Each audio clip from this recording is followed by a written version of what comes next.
সম্মানিত হাজিরিন, তাহলে মানব সভ্যতা যে সকল সমস্যার সম্মুখীন হচ্ছে তার মূল কারণ হচ্ছে কোরআন না মানা। কোরআন দিয়ে যদি জীবন পরিচালনা করত, মানব সভ্যতা সকল সমস্যা থেকে মুক্ত থাকতে পারত। কথা বলেন ঠিক কিনা?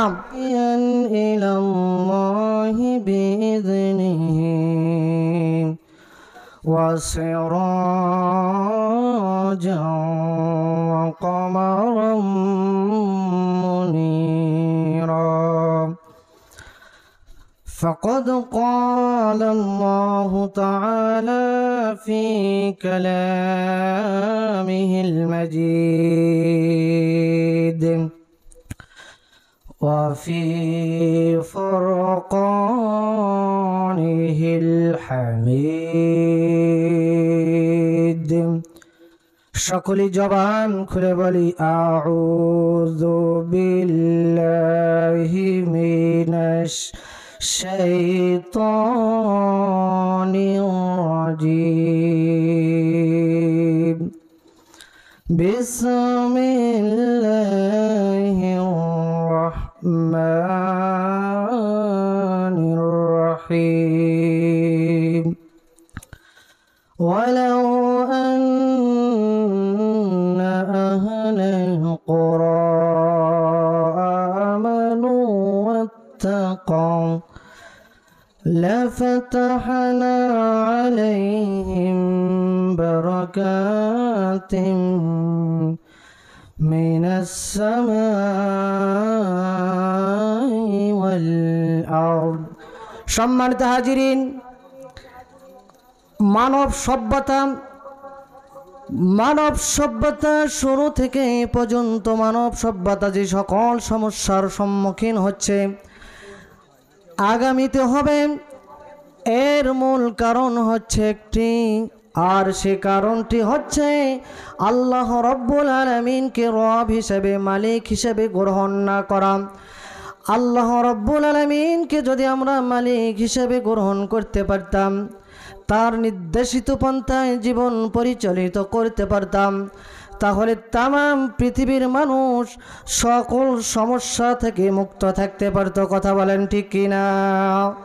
আল্লাহ রাব্বুল আলামিন কুরআনুল কারীমের মধ্যে বর্ণনা করেছেন, ইয়া আইয়ুহান নাসু উবুদু রাব্বাকুমুল্লাযী খালাকাকুম ওয়াল্লাযীনা মিন ক্বাবলিকুম লাআল্লাকুম তাত্তাকুন। আল্লাহু আকবার। আল্লাহ রাব্বুল আলামিন বলেন, तमाम पृथिवीर मानुष के आयातेर मध्य आल्लाह रब्बुल आलामीन डाक दिलेन, ए आय्युहान नास मानव मंडली उबुदुल्लाह रब्बाकुम, তোমরা রবের ইবাদত করো। তাহলে ইবাদত হবে কার? চিৎকার করে বলতে হবে কার? আল্লাযীনা মিন ক্বাবলিকুম, যিনি তোমাদেরকে সৃষ্টি করেছেন। তাহলে আমাদের সৃষ্টিকর্তাকে, যিনি আপনাকে আমাকে আমাদের সকলকে সৃষ্টি করেছেন, তিনি কে? আরো চিৎকার করে বলেন তিনি কে? আপনারা কি রোজা আছেন? আপনাদের আওয়াজ দেখে মনে হচ্ছে 27শে রমজান আপনার ইফতার সামনে আছেন। কারা কারা রোজা আছেন হাত তোলেন তো। জবান দিয়েছেন কে? চিৎকার করে বলেন জবান দিয়েছেন কে? জবান কেড়ে নেওয়ার মালিক কে? ওই আল্লাহর প্রশংসা আদায় করা যাবে তো ইনশাআল্লাহ। সম্মানিত হাজিরিন, তাহলে মানব সভ্যতা যে সকল সমস্যার সম্মুখীন হচ্ছে তার মূল কারণ হচ্ছে কোরআন না মানা। কোরআন দিয়ে যদি জীবন পরিচালনা করত, মানব সভ্যতা সকল সমস্যা থেকে মুক্ত থাকতে পারত। কথা বলেন ঠিক কিনা? সম্মানিত হাজিরিন, এই কোরআন এসেছে মানুষগুলোকে হিদায়াত দেওয়ার জন্য, অন্ধকার থেকে মানুষগুলোকে আলোর পথে আনার জন্য। আল্লাহ রাব্বুল আলামিন বলেন, কিতাবুন আনজালনাহু ইলাইকা লিতুখরিজান নাস মিনাল যুলুমাতি ইলান নূর। আল্লাহু আকবার।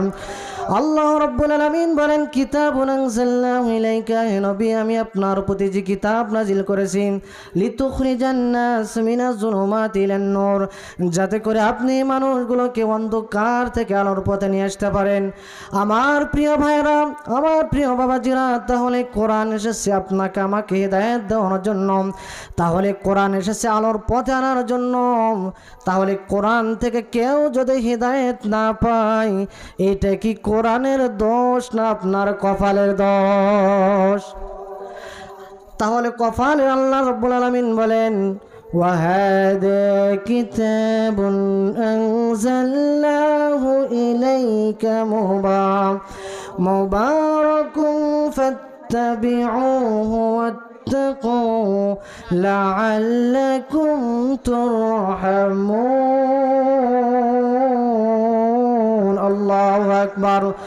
আল্লাহ রাব্বুল আলামিন বলেন ও নবী আমি আপনার প্রতি যে কিতাব নাজিল করেছেন এটা বরকতময়, মুবারাকুন ফাত্তাবিউহু, তোমার উম্মতেরা আমার বান্দা বান্দিরা যদি এই কিতাবের অনুসরণ করেন, ফাত্তাবিউহু কিতাবকে অনুসরণ করেন, এই কিতাব অনুযায়ী জীবন থেকে শুরু করে রান্নাঘর থেকে শুরু করে সমাজ থেকে শুরু করে রাষ্ট্রীয় পর্যন্ত যদি এই কোরআনের বিধান মানে, আর আল্লাহ বলছেন ওয়াত্তাকুহু, আর যদি তাকওয়া অর্জন করেন, আমি আল্লাহ রাব্বুল আলামিন ঘোষণা করলাম এই বান্দা এবং বান্দীদেরকে আমি আল্লাহ বলে দিলাম লাআল্লাকুম তুরহামুন। আল্লাহু আকবার।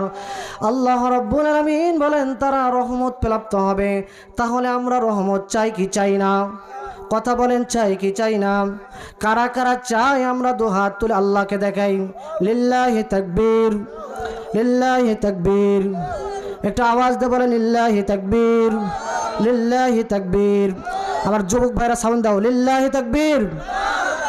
তাহলে কোরআন এসেছে আপনাকে আমাকে হেদায়েত দেওয়ার জন্য। প্রিয় ভাইরা আমার, তাহলে কোরআন যদি আমরা অনুসরণ করি, কোরআন দিয়ে যদি ব্যক্তি সমাজ রাষ্ট্র পরিচালনা করি, আল্লাহ রাব্বুল আলামিন বলেন এইটা যদি করতে পারো, তাকওয়া অর্জন করতে পারো, তাহলে তোমরা রহমত প্রাপ্ত হবে। তাহলে রহমত প্রাপ্ত হওয়ার জন্য আল্লাহ শর্ত দিলেন কয়টা? কথা বলেন কয়টা?